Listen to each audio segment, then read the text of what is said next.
ઉગ્ર હું બે કાર્યકર્તાઓ પર ઉગ્ર છું. બે કાર્યકર્તા ભારતીય જનતા પાર્ટીના હતા અને અંદરો અંદર એમાં પાર્ટીમાં તો બાધા નહોતા, એની અંગત બાબતની હતી. આ શું ભાજપના ચાલુ સાંસદ નારણ કાછડિયા ભાજપના જ કાર્યકરો પર કેમ ગુસ્સે થઈ રહ્યા છે? કેમ તેમણે ભાજપના જ કાર્યકરોને ખખડાવ્યા? તો આ મુદ્દે પોતે નારણ કાછડિયા આ વાતનો ખુલાસો કરતા શું કહી રહ્યા છે?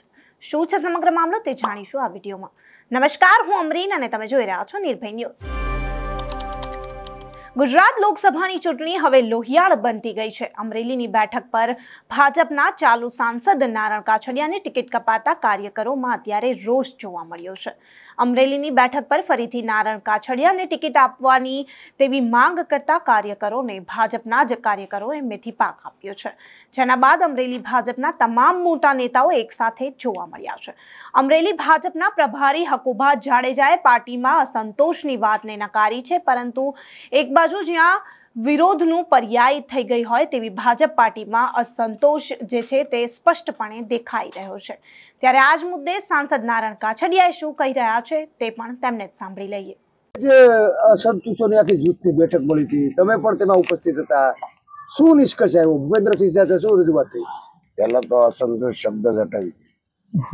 અસંતોષના કોઈ ભેગા જ નહોતા. દિલીપભાઈ ને ન્યાય તો નેતા છે અને નેતાએ જે જમણવાર કર્યું હતું, બાપુ આવતા હતા એટલે બધા અને બધા જ એમાં અસંતુષ્ટ હોય તો બધા થોડા હોય અસંતુષ્ટ, એટલે બધા જ સંયુક્ત રીતે ભોજન લેવા ગયા. અને ઉમેદવાર પોતે ત્યાં અમારે અસંતુષ્ટ હોય ત્યાં ઉમેદવાર હોય પેલા એ પ્રશ્ન પેલા કરો, ઉમેદવાર હોય ત્યાં અસંતુષ્ટ કોઈ ન હોય તો અસંતુષ્ટ અમરેલીમાં છે જ નહીં. પેલા તો કોઈને ક્યારેય અસંતોષ કે અસંતુષ્ટ ભારતીય જનતા પાર્ટીમાં નથી. ઉમેદવાર જાહેર થયા પછી પ્રથમવાર તમે સાથે જોવા મળ્યા છો. એકવાર તમારા ઘરે મળ્યા, બાદમાં તમે એક પણ સભામાં ક્યાંય પણ સાથે? પણ હજી સભા શરૂ જ નથી થઈ. હજી ગઈકાલે રાજુલા સભા શરૂ થઈ, રાજુલા શરૂ થયું તો બાપુ અહીંયા આવવાના હતા એટલે અમે ખુદ કીધું કે ભાઈ આપણે અહીંયા મળશું. આવતીકાલે ધારીમાં છે, ધારીમાં અમે હશું. હજી શરૂઆત જ ગઈકાલથી થઈ છે. ભાજપના જ અમુક કાર્યકર્તાઓ દ્વારા સોશિયલ મીડિયામાં જે વોટ્સએપ ગ્રુપ હોય છે એમાં ઉમેદવાર બદલોના ગ્રુપ એ દેખો, ભારતીય જનતા પાર્ટીનો કોઈ કાર્યકર્તા નથી. બાપુએ કીધું ને કે ભારતીય જનતા પાર્ટીનો કોઈ પણ હોદ્દેદાર હશે તો ઓન ધી સ્પોટ એને સસ્પેન્ડ કરી દેવામાં આવશે. બાકી તો સોશિયલ મીડિયામાં તો કોઈ પણ ગમે એ રીતે મૂકતા હોય, આપ વાળા હોય, કોંગ્રેસ વાળા હોય, બીજા એ ગ્રુપની અંદર તમામ ભાજપના જ નેતાઓ છે. ભારતીય જનતા પાર્ટીનો ગ્રુપમાં બધા આડાવડા જોડાયેલા હોય તેનો અર્થ એવો તો નથી કે ભારતીય જનતા પાર્ટીના કાર્યકર્તા જ સોશિયલ મીડિયામાં મૂકે છે. બીજા અન્ય જોડાયેલા હોય એ પણ મૂકતા હોય.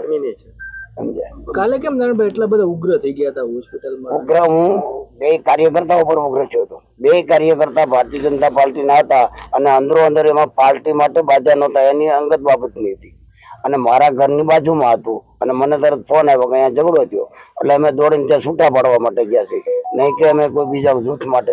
ગઈકાલે જે સરસિયામાં ને દેવડામાં જે પોસ્ટર લાગ્યા હતા એની બાબતે આપણે કઈ